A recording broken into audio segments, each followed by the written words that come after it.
Hello everyone, welcome to digital learning platform of Winsome International School. आज हम बात करने वाले हैं क्लास 10 के चैप्टर नंबर 6 के बारे में, जिसका नाम है कंट्रोल एंड कोऑर्डिनेशन। इस चैप्टर के अंदर हम ये पढ़ेंगे कि हमारी बॉडी जो होती है उसके अंदर कंट्रोलिंग प्रोसेसेस कैसी होती है, कैसी सेल्स होती है, ब्रेन जो होता है उसकी प्रोसेस कैसे चलती है, कैसे वो हमारी पूरी बॉडी को कंट्रोल करता है, कैसे हमारी बॉडी के एक ऑर्गन से दूसरा ऑर्गन कनेक्टेड रहता है और एक दूसरे के साथ कोऑर्डिनेशन बनाए रखता है, इन सब चीजों के बारे में। करेक्ट? चलिए देखिए, हम बात करते हैं कंट्रोल एंड कोऑर्डिनेशन की। कंट्रोल एंड कोऑर्डिनेशन के अंदर क्या चीजें आती है? देखो, the living organisms respond and react to the various stimuli like heat, light, cold, touch, pressure etcetera. हमारी बॉडी जो होती है वो आउटर एनवायरनमेंट के लिए बहुत ज्यादा सेंसिबल होती है, ठीक है, क्योंकि हमारी बॉडी के अंदर क्या होता है, कुछ सेंसर्स होते हैं। ये सेंसर्स अभी आगे आएंगे। वो सेंसर्स क्या करते हैं, बाहर के एनवायरनमेंट के अंदर जो भी चेंजेस आते हैं उन सभी चेंजेस को, all the changes are detected by और सेंसर्स, उन सभी चेंजेस को हमारे जो सेंसर्स होते हैं वो डिटेक्ट करते हैं। तो यहाँ पर लिखा हुआ है लिविंग ऑर्गेनिज्म जो होते हैं वो रिस्पॉन्ड करते हैं, रिएक्ट करते हैं जो आउटर स्टिमुलाई होते हैं, various stimuli like heat, light, cold, touch, pressure etcetera. For example, take off the hand touching to the hot object. अगर किसी हॉट ऑब्जेक्ट के ऊपर आपका हाथ पुट अप हो जाता है तो सडनली हाथ जो होता है वो हट जाता है। ये हमारी बॉडी का स्टिमुलेशन जो है, आउटर स्टिमुलेशन था। क्या? गर्म जो भी स्पॉट्स था उसके ऊपर हाथ पड़ा तो हमारी बॉडी के अंदर जो सेंसर्स होते हैं वो सेंसर्स जो है वो एक्टिवेट हो गए और हाथ हमारा सडनली हट गया। ये क्या है? रिस्पॉन्स है हमारी बॉडी का, ठीक है। उसके बाद catching a ball by a fielder. अब अगर कोई फील्डिंग कर रहा है, ठीक है ना, कोई फील्डर फील्डिंग कर रहा है और उसके पास में ऊपर से बॉल आ रही है तो क्या करेगा, वो पहले से प्रिपेयर हो जाता है बॉल को कैच करने के लिए। वो क्या है, वो आउटर स्टिमुलेशन के अकॉर्डिंग क्रिएट कर रहा है कुछ रिस्पॉन्स, ठीक है ना, कुछ रिस्पॉन्स क्रिएट कर रहा है जिसके कारण क्या है, उसकी बॉल को कैच करने में उसको आसानी हो, इजी रहे। तो ये कुछ रिस्पॉन्सेज जो होते हैं वो हमारी बॉडी के अंदर क्या किए जाते हैं, क्रिएट किए जाते हैं according to the outer stimuli, ठीक है। ये हमारे नर्वस सिस्टम का ही हिस्सा है। Response which a living being makes a relation to external stimuli is called control and the coordination, ठीक है। It is nervous system that is mainly responsible for control and coordination in complex animals. Complex animals जो होते हैं उनके अंदर जो nervous system होता है वो इन कंट्रोल एंड कोऑर्डिनेशन जो होता है उसके लिए रिस्पॉन्सिबल होता है। शुरुआत में आपने क्लास 9th में पढ़ा होगा कि जो एनिमल्स होते हैं, कुछ एनिमल्स तो ऐसे होते हैं जो लोअर एनिमल्स होते हैं, बहुत छोटे छोटे एनिमल्स होते हैं, उनके अंदर जो नर्वस सिस्टम होता है वो बहुत ज्यादा क्या होता है, कॉम्प्लेक्स नहीं होता, बहुत ज्यादा सिंपलर फॉर्म में होता है, ठीक है। लेकिन जैसे जैसे ऑर्गेनिजम्स जो होते हैं वो हायर होते जाते हैं तो हायर ऑर्गेनिजम्स में क्या होता है, जो नर्वस सिस्टम होता है वो और ज्यादा कॉम्प्लेक्स होता जाता है। और जो कॉर्डेट्स होते हैं, कॉर्डेट्स एनिमल्स जो होते हैं जिनको हम हायर एनिमल्स भी बोलते हैं, उनके अंदर तो वेल डेवलप्ड नर्वस सिस्टम होता है। नर्वस सिस्टम जो होता है उसके अंदर ब्रेन वगैरह या स्पाइनल कॉर्ड हो गई या कुछ नर्व्स हो गई, ये सारी चीजें जो होती है वो इंक्लूड की जाती हैं जो कि हमारी बॉडी के कंट्रोलिंग में हेल्प करती हैं। तो जो हायर एनिमल्स होंगे उनके अंदर नर्वस सिस्टम जो होगा वो बहुत ज्यादा कॉम्प्लेक्स होगा और जो सिंपलर एनिमल्स होते हैं उनके अंदर नर्वस सिस्टम भी सिंपलर होता है। देखिए, नर्वस सिस्टम जो होता है उसके अंदर देखो, हमारी बॉडी के अंदर अगर मैं बात करूं तो नर्वस सिस्टम के अंदर ब्रेन, इसके कुछ नर्व्स जो कि पूरी बॉडी में स्प्रेड रहती हैं, फैली हुई रहती हैं, और स्पाइनल कॉर्ड जो होता है वो इंक्लूड किया जाता है, ठीक है। आगे देखिए, nervous system is mainly composed of brain, spinal cord and the nerves. ये हो गया हमारा ब्रेन जो एक मेन कंट्रोलिंग यूनिट है हमारी बॉडी की। उससे एक ब्रांच निकलती है, उसको हम क्या बोलते हैं, स्पाइनल कॉर्ड बोलते हैं। ये ब्रेन के लोअर पार्ट से निकलती है, ठीक है। इसकी भी फंक्शनिंग आगे बताऊंगा कैसी होती है। और कुछ नर्व्स निकलती हैं, ये नर्व्स जो होती हैं वो बॉडी के अलग अलग पार्ट्स में जाती हैं। तो ये तीनों चीजें मिलकर के हमारा नर्वस सिस्टम बनाती हैं। थ्रू द 5 सेंसेस ऑर्गन्स, कुछ अभी थोड़ी देर पहले बोला था कुछ सेंस ऑर्गन्स भी होते हैं हमारी बॉडी के अंदर। The 5 sense organs, nose, eyes, ears, tongue and the skin are also a part of nervous system. ये भी नर्वस सिस्टम का पार्ट है। ये सेंसरी ऑर्गन्स कहते हैं हम इनको, ठीक है, ये सेंसरी ऑर्गन्स कहलाते हैं and play a very important role in the nervous system. ये जो 5 सेंसरी ऑर्गन्स होते हैं ये भी एक बहुत बड़ा रोल प्ले करते हैं हमारे नर्वस सिस्टम के अंदर, ठीक है। Nose, ears, eyes, tongue and skin, ठीक। आगे देखते हैं functions of nervous system. Functions क्या क्या है नर्वस सिस्टम के, देखो, receive information from the environment by the sense organs. हमारी बॉडी के अंदर जो अभी 5 सेंस ऑर्गन्स हमने देखे, वो सेंस ऑर्गन्स जो होते हैं वो बाहर से मैसेज को एक्सेप्ट करते हैं, ठीक है। They receive information from the environment by the sense organs, ठीक है। जो इंफॉर्मेशन थी वो आ गई, अब क्या होगा, उस इंफॉर्मेशन को हमारे ब्रेन या स्पाइनल कॉर्ड तक पहुंचाया जाएगा, ताकि हम उसके अकॉर्डिंग क्या कर सके, उसके अकॉर्डिंग हम कुछ रिस्पॉन्स क्रिएट कर सकें। The transportation of information to the brain through the spinal cord and nerves. तो नर्व्स जो होती हैं उनके थ्रू, स्पाइनल कॉर्ड के थ्रू क्या होता है, वो मैसेज ब्रेन तक पहुंचाया जाता है।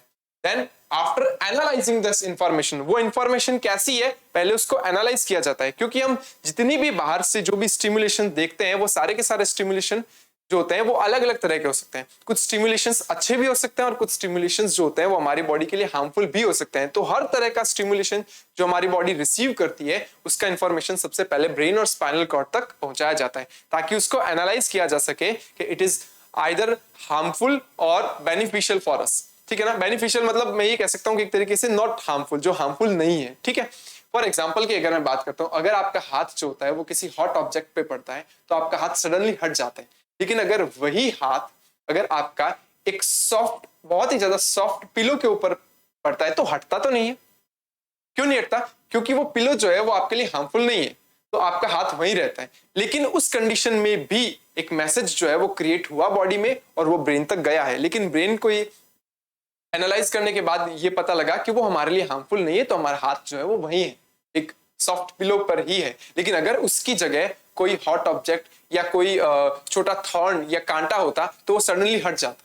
क्यों, क्योंकि ब्रेन ने एनालाइज करने के बाद ये रियलाइज किया होगा कि वो हमारे लिए हार्मफुल है, तो उसने वापस मैसेज भेजा और हमारा हाथ जो है वो सडनली हट गया।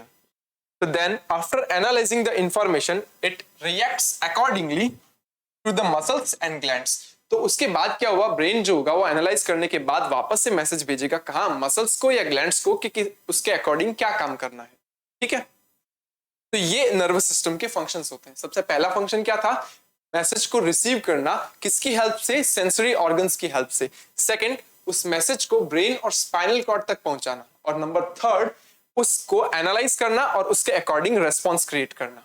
ये फंक्शंस होते हैं नर्वस सिस्टम के। चलो आगे देखते हैं।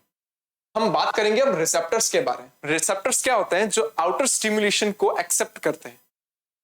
Receptors are the group of cells present in sense organs that are sensitive to the change in the environment. यानी कि रिसेप्टर्स जो होते हैं वो कुछ ऐसे सेल्स होती हैं जो कि आउटर स्टिमुलेशंस जो है उनको एक्सेप्ट करती है, यानी कि एनवायरनमेंट में अगर कहीं पर भी चेंज आएगा तो उसको डिटेक्ट कर लेंगी, ठीक है। There are the 5 types of receptors that are responsible for sensing the change in environment। 5 तरह के रिसेप्टर्स मिलते हैं हमें। ये 5 तरह के रिसेप्टर्स हैं, देखिए। नंबर फर्स्ट होता है gustatory receptors that are responsible for taste detection. ये हमारी टंग्स के ऊपर होते हैं, टंग के ऊपर होता है, टंग्स नहीं, बेसिकली टंग के ऊपर होते हैं। गस्टेटरी रिसेप्टर्स क्या होता है, जो रिस्पॉन्सिबल होते हैं टेस्ट डिटेक्शन के लिए, और टेस्ट डिटेक्शन आपको पता है कहाँ होता है, टंग के ऊपर होता है। एंड द नंबर सेकंड, फोनो रिसेप्टर्स। फोनो रिसेप्टर्स जो होता है ना, वो नाम से आपको पता चल रहेगा। फोनो का मतलब फोन है ना, फोन किसके लिए होता है, सुनने के लिए होता है। एक्चुअली सुनने के लिए कौन रिस्पॉन्सिबल होगा, हमारे ईयर्स, तो that responsible for the hearing, ठीक है ना, सुनने के लिए रिस्पॉन्सिबल होंगे, और ये जो रिसेप्टर्स होते हैं ये हमारे ईयर्स में होते हैं, ठीक है। इसके बाद थर्ड आता है ऑल्फैक्टरी रिसेप्टर्स। ऑल्फैक्टरी रिसेप्टर्स क्या होते हैं, जो कि ऑल्फैक्शन यानी कि हमारी जो स्मेलिंग होती है, स्मेल जो होती है उससे रिलेटेड होते हैं। तो ऑब्वियसली सीधी सी बात है वो नोज में होंगे, that are responsible for smell detection, ठीक है ना, smell detection के लिए रिस्पॉन्सिबल होते हैं। इसके बाद आते हैं फोटो रिसेप्टर्स। फोटो वर्ड जो होता है ना वो लाइट के लिए आते हैं, और लाइट के लिए रिस्पॉन्सिबल जो होते हैं वो हमारी आंखें होती हैं, आईज होती हैं, ठीक है ना, that are responsible for detecting light। ये जो रिसेप्टर्स होते हैं वो आईज में होते हैं और लाइट को डिटेक्ट करते हैं। And the last one is thermoreceptors that are also called थिग्मोरिसेप्टर्स।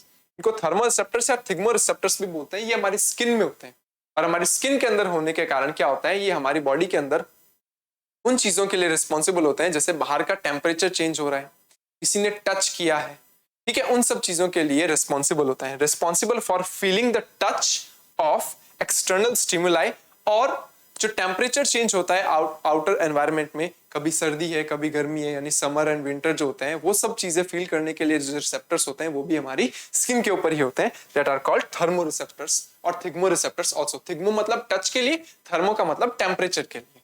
ठीक है, आगे देखिए, अगर मैं बात करूं किसी भी बॉडी के सिस्टम की, हमारी बॉडी का जो सिस्टम होता है जैसे नर्वस सिस्टम है, तो सिस्टम क्या होता है, सिस्टम के अंदर बहुत सारे ऑर्गन्स काम करते हैं, बहुत सारे ऑर्गन्स जो होते हैं एक साथ मिलकर के काम करते हैं। और उन ऑर्गन्स में क्या होता है, उन ऑर्गन्स में होती है cells, different type of the cells. ठीक है, ऐसे ही हमारा जो नर्वस सिस्टम होता है उसके अंदर एक स्पेशल सेल्स मिलती है, एक तरह की स्पेशल सेल्स मिलती है जिनको हम न्यूरॉन या नर्व सेल बोलते हैं। ठीक है, तो न्यूरॉन या नर्व सेल जो होती है वो हमारे पूरे के पूरे नर्वस सिस्टम का एक बहुत इंपॉर्टेंट पार्ट है। तो ये कह सकते हैं कि बहुत सारी नर्व सेल्स जो होती हैं वो नर्वस सिस्टम बनाती है मिलकर। The neurons are the specialised cells that are combined to form nerves of the nervous system, यानी कि जो न्यूरॉन्स होते हैं जिनको हम नर्व सेल भी बोल देते हैं, ये कंबाइंड होकर के क्या करती है, नर्व्स बनाती है, और जो हमारे नर्वस सिस्टम का पार्ट्स है। नर्व्स क्या है, कुछ ब्रांचेस हैं, ठीक है ना, जो ब्रेन से निकल रही है। As the nerves are emerged from the brain and the spinal cord, यही नर्व्स जो होती है वो इमर्ज होती है और ब्रेन और स्पाइनल कॉर्ड बनाती है। And the branch out to the almost all the parts of the body, और यही ब्रांचेस जो होती हैं वो बॉडी के ऑलमोस्ट सारे पार्ट्स के अंदर फैली हुई होती हैं। So the neuron is also called the unit of nervous system. Neurons को क्या बोलते हैं, नर्वस सिस्टम जो है उसकी यूनिट कहते हैं। ठीक है, देखो ये कुछ ऐसी दिखाई देती है, एक लंबी सेल होती है, लॉन्गिट्यूडिनल जो होती है, लॉन्गिट्यूडिनल तो नहीं मैं कह सकता, एक लंबी सी सेल होती है, ठीक है, जो हमारी बॉडी की सबसे लॉन्गेस्ट सेल भी कही जा सकती है। ठीक है ना, ये बॉडी की सेल जो होती है उसका मेन एक फंक्शन होता है, इसका मेन एक फंक्शन होता है कि मैसेजेस को ट्रांसपोर्ट करना, मैसेज को एक जगह से दूसरी जगह पर ट्रांसपोर्ट करने का काम जो होता है वो ये नर्व सेल्स करती है। तभी तो हमारी बॉडी में कंट्रोलिंग सिस्टम चलेगा कि मैसेजेस को लाने ले जाने का या ट्रांसपोर्ट करने का काम ये सेल्स करती हैं। अगर मैं बात करूं इसका सबसे इंपॉर्टेंट पार्ट, तो ये होता है सबसे important part, that is called cell body. ये होती है सेल बॉडी, ये सबसे मेन पार्ट होता है इसका। ये यहां लिखा हुआ है देखो, सेल बॉडी। सेल बॉडी जो होती है इसलिए मेन पार्ट है क्योंकि सेल के सारे ऑर्गेनेलीज जो होते हैं, यानी कि माइटोकॉन्ड्रिया हो गया, ठीक है, एंडोप्लाज्मिक रेटिकुलम हो गई, गोल्जी बॉडीज हो गई, वो सब इसी पार्ट के अंदर रहते हैं। ठीक है, द सेल बॉडी। उसके बाद ये देखो, ये न्यूक्लियस है इसका, is nucleus of the cell, इसीलिए इसकी मेन बॉडी है ये। उसके बाद क्या होता है, देखो यहां से कुछ ब्रांचेस निकली हुई होती है, कुछ ब्रांचेस निकलती हैं। ये ब्रांचेस जो होती हैं, इन ब्रांचेस को हम बोलते हैं dendrites, that are called dendrites. इन डेंड्राइट्स का काम क्या है, ये डेंड्राइट्स जो होते हैं वो किसी भी मैसेज को एक्सेप्ट करने का काम करते हैं। मैसेज को एक्सेप्ट करने के लिए ये जो फाइबर्स निकले होते हैं उनको हम डेंड्राइट्स कहते हैं, दैट आर कॉल्ड डेंड्राइट्स। तो कहीं से भी मैसेज आएगा, ये डेंड्राइट्स जो होते हैं वो उसको एक्सेप्ट करते हैं। तो यहां से मैसेज जो होता है वो एक्सेप्ट किया जाता है इस जगह से,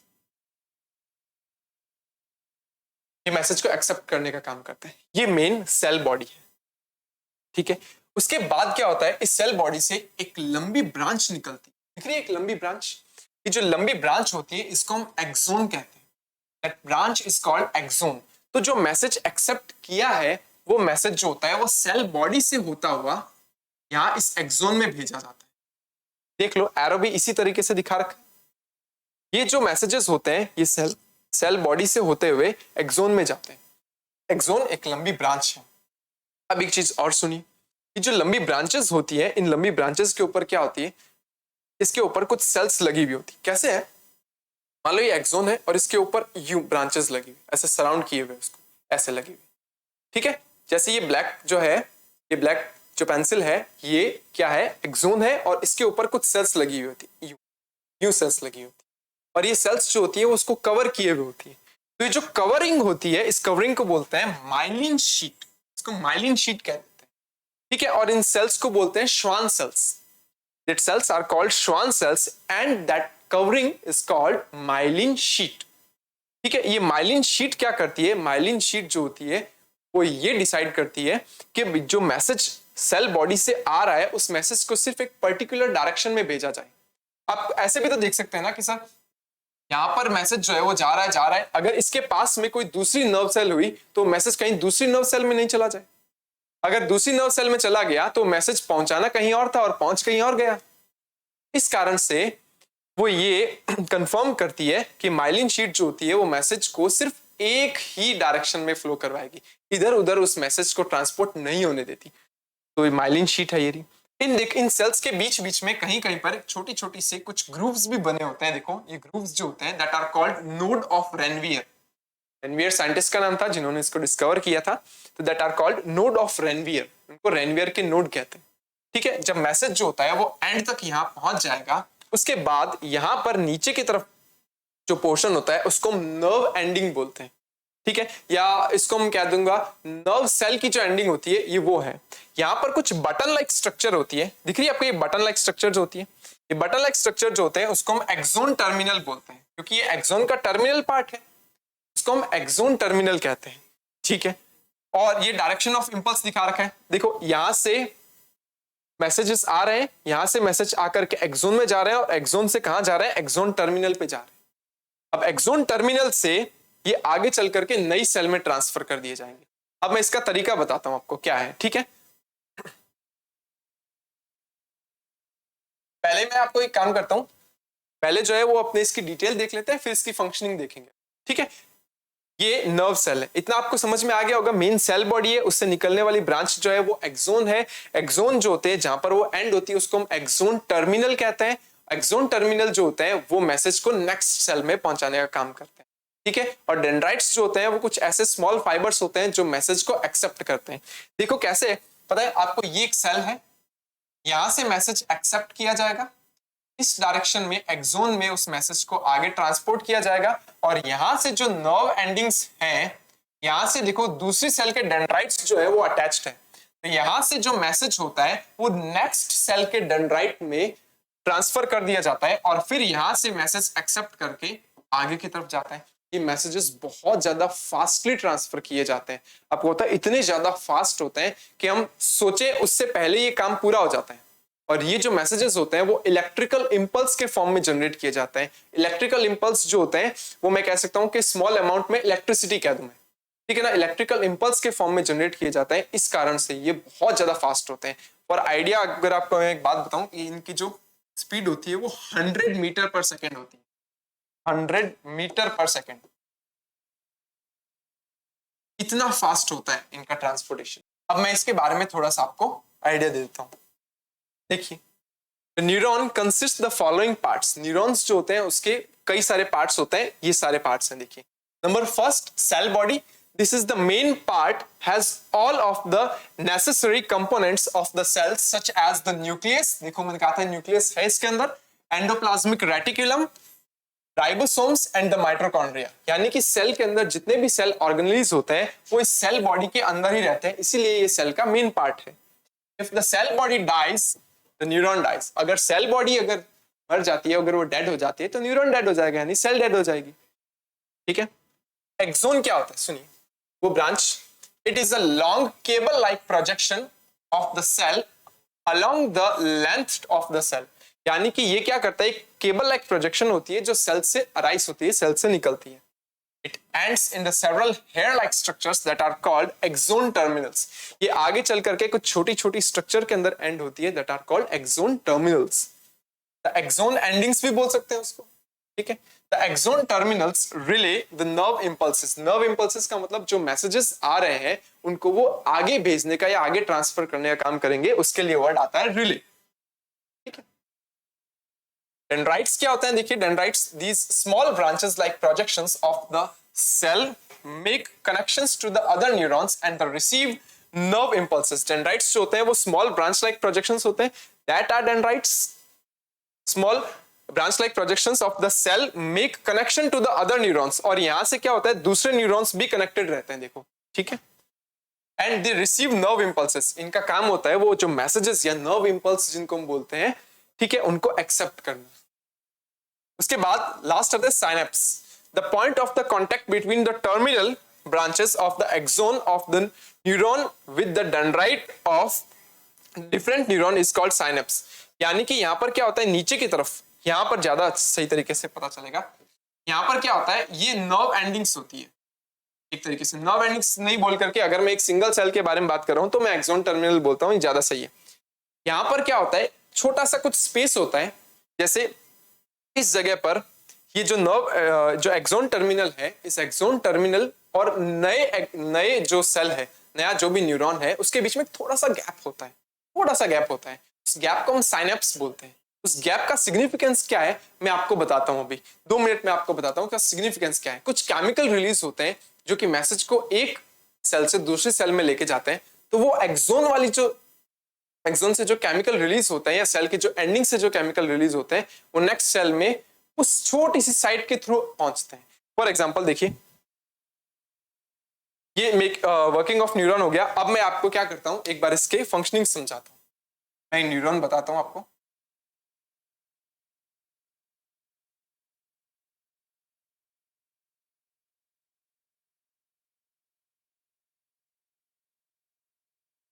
ये न्यूरॉन है, देखिए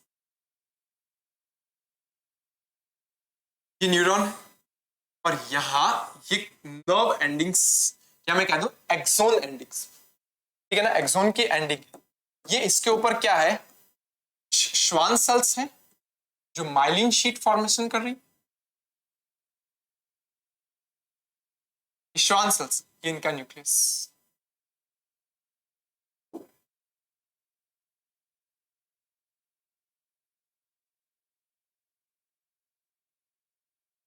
ये डेंड्राइट्स,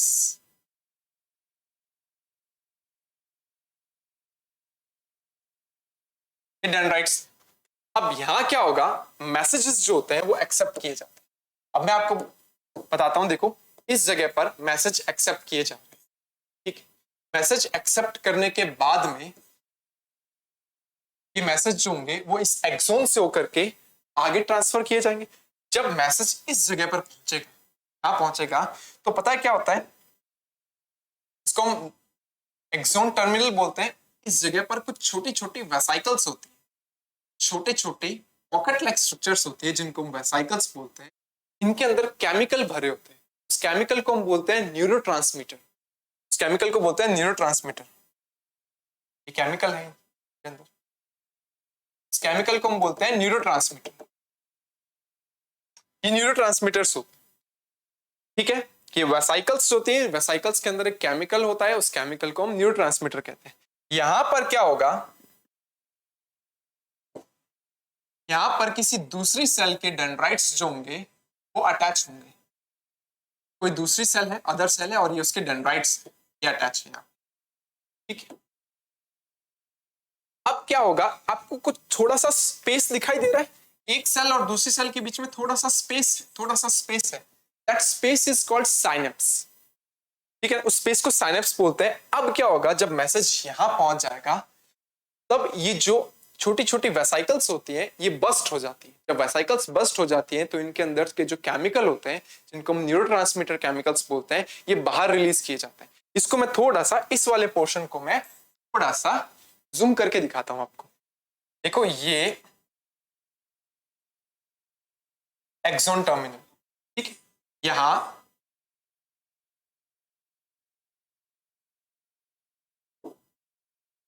ब्लड,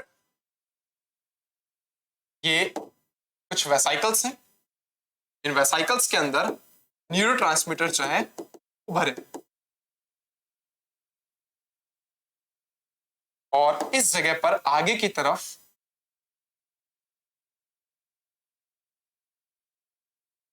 ये डेंड्राइट्स जो है वो अटैच है। ये डेंड्राइट्स अटैच है। अब क्या होगा, जैसे ही मैसेज जो है या इलेक्ट्रिकल इंपल्स जो है वो यहां पर पहुंचा, यहां पर ये जो वेसाइकल्स होती हैं इनसे न्यूरोट्रांसमीटर बाहर निकल जाते हैं। न्यूरोट्रांसमीटर बाहर रिलीज कर दिया जाएगा इस जगह। जब ये न्यूरोट्रांसमीटर बाहर रिलीज कर दिया जाएगा तो जो एक्सोन है वो उस मैसेज को एक्सेप्ट कर लेते हैं। जो केमिकल होता है, न्यूरोट्रांसमीटर केमिकल होता है, वो जा करके एक्सोन को क्या करता है, मैसेज दे देता है। और एक्सोन का नहीं, सॉरी, साइटोन को, या साइटोन के ऊपर जो डेंड्राइट्स हैं उनको मैसेज दे देता है। तो क्या होता है यहां पर, अगर मैं बात करूं कि जो केमिकल जब बाहर रिलीज कर दिया जाता है, जब केमिकल बाहर रिलीज होता है तो जो नेक्स्ट न्यूरॉन है, जो नेक्स्ट सेल है उस नेक्स्ट सेल के जो डेंड्राइट्स होते हैं उन डेंड्राइट्स के ऊपर क्या किया जाता है, मैसेज को ट्रांसपोर्ट कर दिया जाता है। एंड देन नेक्स्ट न्यूरॉन जो भी होगा उसके अंदर भी इलेक्ट्रिकल इंपल्स जनरेट होना स्टार्ट हो जाता है और वो इलेक्ट्रिकल इंपल्स जो होता है फिर वो आगे भेज दिया जाता है, कहाँ, एक्सोन की तरफ, इस तरफ भेज दिया जाता है। तो इसने जो मैसेज एक्सेप्ट किया वो मैसेज कैसा था, एक केमिकल के फॉर्म में था, उस केमिकल को न्यूरोट्रांसमीटर कहते हैं। फिर यहां से इलेक्ट्रिकल इंपल्स के फॉर्म में नेक्स्ट सेल में मैसेज जाता रहता है और यही फ्लो जो होता है वो सेल बाय सेल जो होता है ट्रांसपोर्ट करने का तरीका होता है किसी इलेक्ट्रिकल इंपल्स को। तो ये तरीका जो था वो था न्यूरॉन कैसे फंक्शन करता है। अब मैं उसकी फंक्शनिंग समझाता हूं, देखना। वर्किंग ऑफ न्यूरॉन या फंक्शनिंग ऑफ न्यूरॉन क्या होता है, देखो, neurons are responsible for transmitting messages from the brain to body parts and the vice versa. यानी कि जो न्यूरॉन्स होते हैं वो क्या करते हैं, मैसेज को ब्रेन से बॉडी के अलग अलग पार्ट तक पहुंचाते हैं और बॉडी के अलग अलग पार्ट से वो मैसेज को एक्सेप्ट भी करते हैं। वाइस वर्सा का मतलब होता है मैसेजेस को एक्सेप्ट करना, ठीक है, ब्रेन तक पहुंचाना और ब्रेन से वापस से मैसेजेस जो भी होते हैं वो बॉडी के अलग अलग पार्ट्स तक भेजना। वो दोनों काम जो होते हैं वो न्यूरॉन्स के होते हैं। When the receptors या sense organs anything a chemical reaction is triggered, ये बोलता है जब रिसेप्टर्स जो होते हैं वो सेंस करते हैं तो एक केमिकल रिएक्शन जो होती है वो ट्रिगर्ड होती है जिस भी जगह पर। मान लो अगर यहाँ पर टच के लिए कोई रिस्पॉन्स होगा, अगर किसी ने मेरे ऊपर छोटा सा थॉर्न जो है या कांटा जो है वो चुभाया तो मेरी बॉडी के आज जो थिग्मो रिसेप्टर्स है वो जो क्या होंगे, एक्टिवेट हो जाएंगे। वो एक्टिवेट होकर के कुछ केमिकल रिएक्शंस ट्रिगर करेंगे। This chemical reaction causes an electrical impulse. In chemical reaction के कारण क्या होता है, इस जगह पर जो न्यूरॉन्स हैं, कुछ न्यूरॉन्स की ब्रांचेस हाथ में भी तो होंगी ना, मैंने कहा था पूरी बॉडी में न्यूरॉन्स होते हैं, तो यहां पर कुछ उन न्यूरॉन्स के अंदर क्या होगा, कुछ इलेक्ट्रिकल इंपल्स जनरेट होते हैं, ठीक है। The electrical impulse in dendrites, this impulse travels through the body of nerves to the axon endings. उसके बाद क्या होगा, वो जो इलेक्ट्रिकल इंपल्स होंगे वो सेल बॉडी, उसके बाद सेल बॉडी से होते हुए एक्सोन और एक्सोन से होते हुए एक्सोन टर्मिनल तक जाएंगे, ठीक है। The tiny amount of chemical is released in the synapse by the axon endings. देखो यही चीज है, बहुत छोटे अमाउंट के अंदर क्या होता है, कुछ केमिकल रिलीज किए जाते हैं इस पार्ट में, that part is called synapse, ठीक है। When impulse reach there, the chemical crosses the synapse and reaches to the tip of the dendrites when it again produces an electrical impulse. क्या होता है, वो केमिकल जो होता है वो नेक्स्ट सेल के डेंड्राइट्स पर जाता है और जैसे डेंड्राइट्स पर वो केमिकल पहुंचता है उन डेंड्राइट्स से वापस से इलेक्ट्रिकल इंपल्स जनरेट होता है और मैसेज जो होता है वो आगे पहुंचने लगता है। And then this impulse travels along the neurons, और ऐसे ही ट्रेवल करता है मैसेज न्यूरॉन बाय न्यूरॉन, ठीक है। हम बात करेंगे टाइप्स ऑफ न्यूरॉन्स की। न्यूरॉन्स के टाइप्स कितने होते हैं, न्यूरॉन्स जो होते हैं वो 3 तरह के होते हैं। नंबर फर्स्ट होता है सेंसरी न्यूरॉन्स। सेंसरी न्यूरॉन्स क्या होते हैं, जो सेंसेस के लिए रिस्पॉन्सिबल होते हैं। सेंसेस का मतलब क्या होता है, बॉडी के अलग अलग पार्ट से मैसेज को एक्सेप्ट करके ब्रेन तक पहुंचाना, वो होते हैं सेंसरी न्यूरॉन्स। सेंसरी न्यूरॉन्स क्या होते हैं, these neurons transmit messages from the body parts to the central nervous system. Central nervous system में ब्रेन और स्पाइनल कॉर्ड आते हैं। System which is composed of the brain and spinal cord, लिखा हुआ है ना सेंट्रल नर्वस सिस्टम, हम इसको शॉर्ट में सीएनएस भी बोलते हैं। सेंट्रल नर्वस सिस्टम को सीएनएस भी बोलते हैं। यानी क्या होता है, ये न्यूरॉन्स जो होते हैं वो मैसेज को ट्रांसमिट करते हैं बॉडी के अलग अलग पार्ट से सेंट्रल नर्वस सिस्टम तक। सेंट्रल नर्वस सिस्टम में कौन आता है, ब्रेन और स्पाइनल कॉर्ड। तो ऐसे न्यूरॉन्स जो बॉडी के अलग अलग पार्ट से मैसेज को ब्रेन या स्पाइनल कॉर्ड तक पहुंचाते हैं, that are called sensory neurons. उसके बाद सेकंड आता है मोटर न्यूरॉन्स। मोटर न्यूरॉन्स क्या होते हैं, these neurons transmit messages from the central nervous system to the body parts.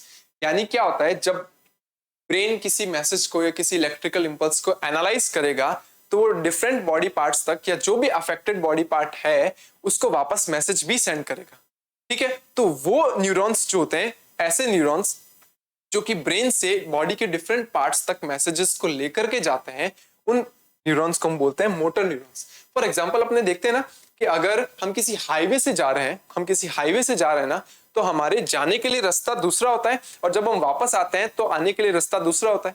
Highway पे क्या होता है, डिवाइडर्स लगे होते हैं, यानी जाने के लिए एक तरफ रास्ता अलग होगा और जब वापस आते हैं तो एक तरफ रास्ता अलग होगा। एग्जैक्टली न्यूरॉन्स जो होते हैं ना वो भी अलग अलग तरह के होते हैं। जो मैसेजेस को बॉडी पार्ट से ब्रेन तक लेकर के जाएंगे वो जो न्यूरॉन्स होंगे वो अलग न्यूरॉन्स होंगे, और दूसरा ब्रेन से जो डिफरेंट बॉडी पार्ट्स तक जो न्यूरॉन्स आएंगे वो भी डिफरेंट न्यूरॉन्स होते हैं। तो जो लेकर के जाते हैं वो सेंसरी होते हैं, और जो वापस रिस्पॉन्स क्रिएट करता है ब्रेन उस मैसेज को लेकर के आता है, that are called motor neurons. और लास्ट तीसरा होता है relay neurons. These neurons relay the signals within the central nervous system. Central nervous system यानी ब्रेन जो होता है, ब्रेन के अंदर भी क्या होता है, कई सारे मैसेजेस जो होते हैं वो ब्रेन के एक पार्ट से दूसरे पार्ट में भेजने होते हैं। कि ब्रेन के अंदर ही मैसेजेस को ब्रेन के एक पार्ट से दूसरे पार्ट में भेजना है, तो ऐसे मैसेजेस जो होते हैं उनको ट्रांसपोर्ट करने के लिए, उनको ट्रांसमिट करने के लिए कुछ रिले न्यूरॉन्स होते हैं। रिले न्यूरॉन्स जो आपस में दो न्यूरॉन्स को जोड़े रखने का काम करते हैं, या एक न्यूरॉन से दूसरे न्यूरॉन में जो मैसेजेस भेजना होता है, या ब्रेन से एक पार्ट से दूसरे पार्ट में मैसेज भेजना होता है, ट्रांसमिट करना होता है, उसके लिए रिले न्यूरॉन्स होते हैं। ये कुछ स्पेशलाइज्ड न्यूरॉन्स होते हैं जो सिर्फ ब्रेन में और स्पाइनल कॉर्ड में मिलते हैं। ठीक है, ये होते हैं। उसके बाद अगर मैं बात करूं, यहां तक हमने बात करी है न्यूरॉन्स के बारे में। नेक्स्ट हम बात करेंगे हमारी बॉडी के सेंट्रल नर्वस सिस्टम के बारे में, पेरिफेरल नर्वस सिस्टम के बारे में, ब्रेन क्या होता है, स्पाइनल कॉर्ड क्या होता है, इन सब चीजों के बारे में हम नेक्स्ट क्लास में बात करेंगे।